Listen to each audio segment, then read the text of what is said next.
नमस्कार, जय जोहार। छत्तीसगढ़ न्यूज में आपका बहुत बहुत स्वागत है। चलिए देखते हैं आज की 15 फटाफट बड़ी खबरों को। छत्तीसगढ़ चुनाव में जीत मिली तो भूपेश बघेल के नाम पर सबसे पहले चर्चा होगी। डिप्टी सीएम टीएस सिंहदेव ने कहा कि अगर अभी तक किसी सीएम को उसके पद से नहीं हटाया गया है, मतलब साफ है कि उस व्यक्ति पर पार्टी को पूरा विश्वास है। अब खुद सोचिए, जो टीम को जीत दिलाने में सक्षम होगा, उस स्थिति में कप्तान क्यों बदला जाएगा।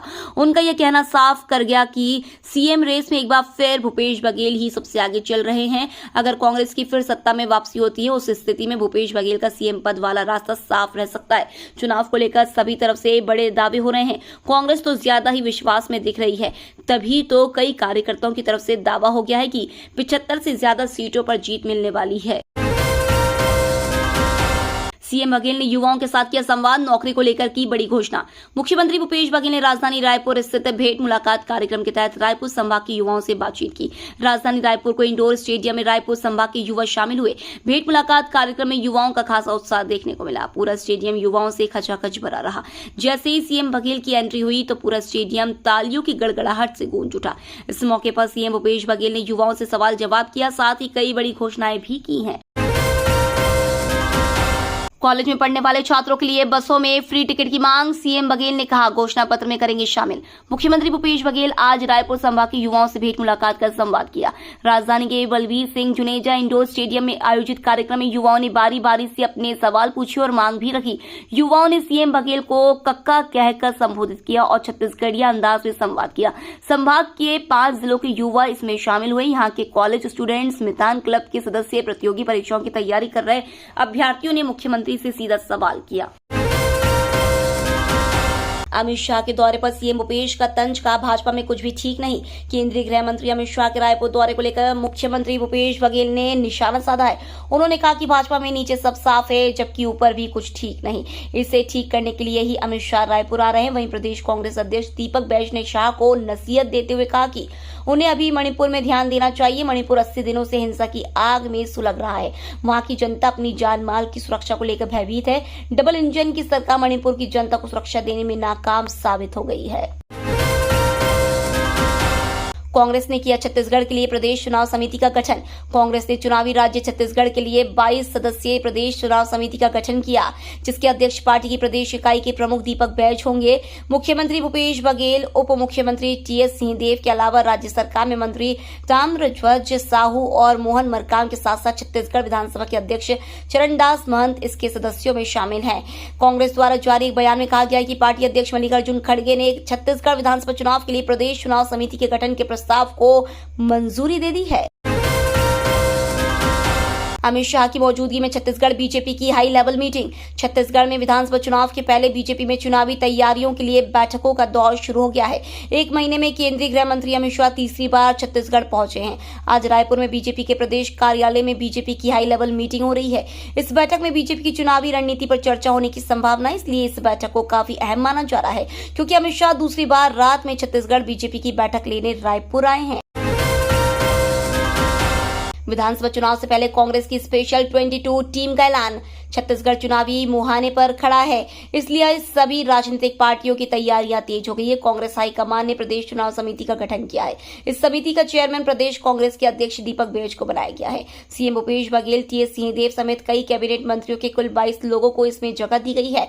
इसके लिए कांग्रेस के जनरल सेक्रेटरी केसी वेणुगोपाल ने आदेश जारी कर दिया है। छत्तीसगढ़ के 24% विधायक दागी, कुछ 5वीं भी पास नहीं।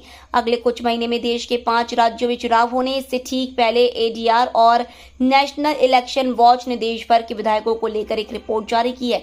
इसमें उनकी आय के साथ साथ आपराधिक रिकॉर्ड के बारे में बात की गई है। इन्हीं आंकड़ों के आधार पर जानते हैं छत्तीसगढ़ का सबसे अमीर और सबसे गरीब विधायक कौन है। साथ ही जानेंगे महिलाओं के प्रतिनिधित्व के मामले में राज्य का हाल और विधायकों के आपराधिक रिकॉर्ड। एडीआर और इलेक्शन वॉच ने ये रिपोर्ट साल 2018 में दिए गए घोषणा पत्र के आधार पर तैयार की है। छत्तीसगढ़ कैडर के आईपीएस अमित कुमार का तबादला। छत्तीसगढ़ कैडर के आईपीएस अधिकारी अमित कुमार का तबादला अब सीबीआई की एंटी करप्शन विंग में कर दिया गया है।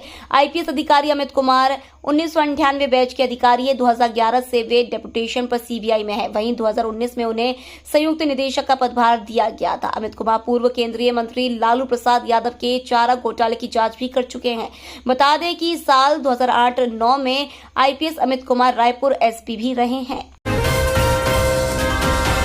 छत्तीसगढ़ हाई कोर्ट का महत्वपूर्ण फैसला बना न्याय दृष्टांत। छत्तीसगढ़ भू राजस्व संहिता 1959 की धारा 258 के तहत नियमों को चुनौती देने वाली याचिका पर छत्तीसगढ़ हाई कोर्ट ने महत्वपूर्ण फैसला सुनाया है। हाई कोर्ट ने भू राजस्व संहिता में किए गए संशोधन व बनाए गए नियमों की स्वीकृति व सहमति के लिए विधानसभा के पटल पर रखने की आवश्यकता बताई है। इसके लिए राज्य शासन को निर्देशित किया है। हाई कोर्ट का यह फैसला न्याय दृष्टांत बन गया है।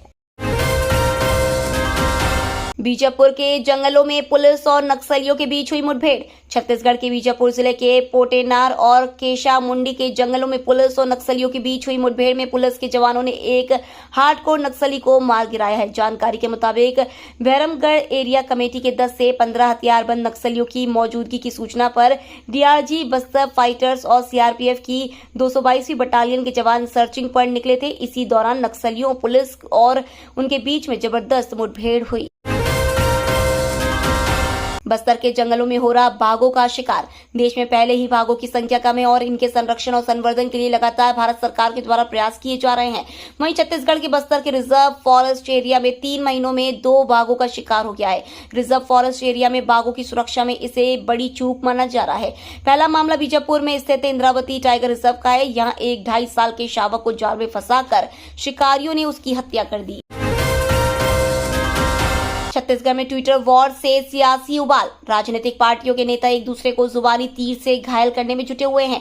कहीं मीडिया में बयान देकर तो कहीं सोशल मीडिया के सहारे सभी एक दूसरे पर तीखा वार कर रहे हैं।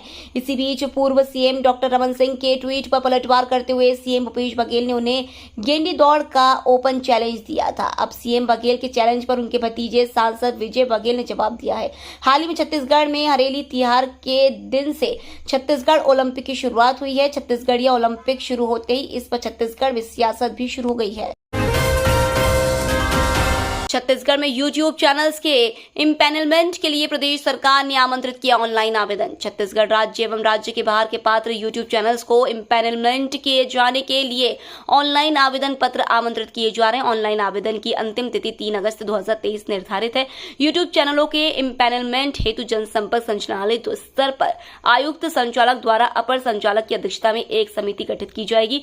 इस समिति की अनुशंसा पर आयुक्त संचालक द्वारा इम्पैनलमेंट की कार्रवाई की जाएगी। इम्पैनलमेंट की अवधि 1 वर्ष की होगी, जिसका नियमित अंतराल पर पुनः समीक्षा करने का अधिकार समिति का होगा। छत्तीसगढ़ में मौसम विभाग का अलर्ट। छत्तीसगढ़ में एक बार फिर से लगातार बारिश शुरू होने वाली है। मौसम विभाग का कहना है कि बंगाल की खाड़ी में एक सिस्टम बन रहा है और इसके प्रभाव से 25 जुलाई से प्रदेश में लगातार वर्षा शुरू होगी। प्रदेश के विभिन्न क्षेत्रों में हल्की से मध्यम वर्षा होगी और कुछ क्षेत्रों में भारी वर्षा के आसार है। बारिश के चलते मौसम भी खुशनुमा हुआ है और उमस से राहत मिली। मौसम वैज्ञानिकों का कहना है कि प्रदेश में भी मौसम का मिजाज ऐसा ही रहेगा और हल्की से मध्यम वर्षा होगी। ये तो थी आज की बड़ी खबरें। डेली खबरों से अपडेट रहने के लिए चैनल सब्सक्राइब करना बिल्कुल ना भूलें। धन्यवाद।